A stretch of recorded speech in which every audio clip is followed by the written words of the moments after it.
Breaking Gulf News. London, at least 10 million of the world's poorest people are set to go hungry this year because of failing crops caused by one of the strongest El Nino climatic events on record, Oxfam has warned.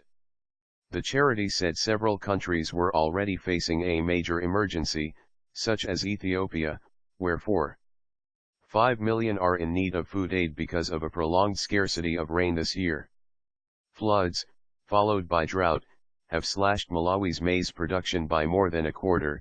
Farmers in Central America have suffered from 2 years of drought, and El Nino conditions have already reduced the Asian monsoon over India, potentially triggering a wider drought across the east of the continent. Indonesia's government has declared drought in 34 of the country's provinces because of El Nino, while 2 million people in Papua New Guinea have been affected by crops shriveling in heat in some parts of the country and severe frosts in its highlands. El Nino is a periodic climatic phenomenon where waters of the eastern tropical Pacific warm, triggering a range of potential consequences for global weather.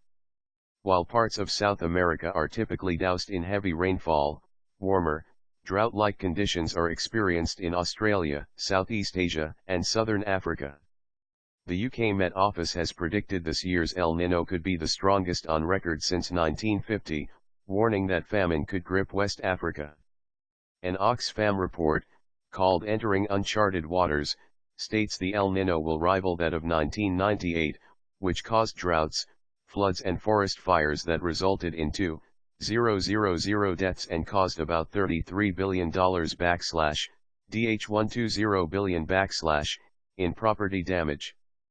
The report warns major humanitarian emergencies were possible without proper intervention, pointing out that failure to respond to drought has proved disastrous in recent years, such as 2011 when rains failed in the Horn of Africa and more than 260,000 people died.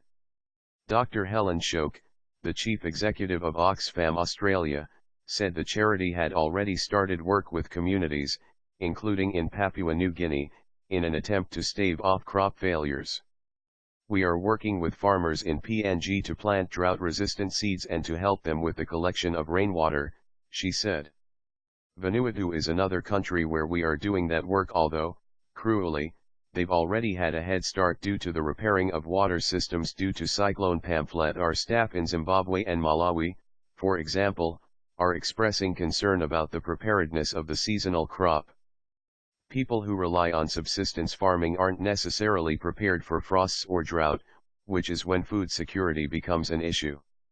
The poorer countries don't have the systems in place and are much more vulnerable. Potentially millions of people will be affected by a lack of access to water, and if food prices go up, the poor will miss out again.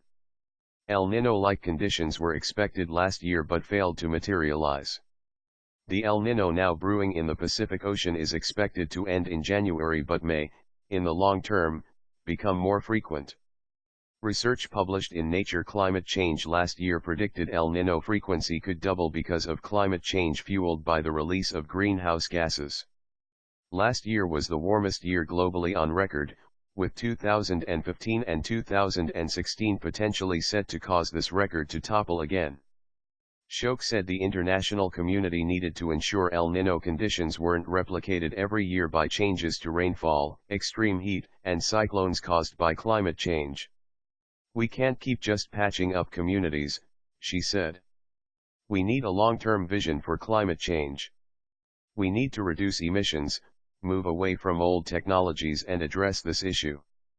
We have an opportunity to do that in Paris at UN climate talks later this year.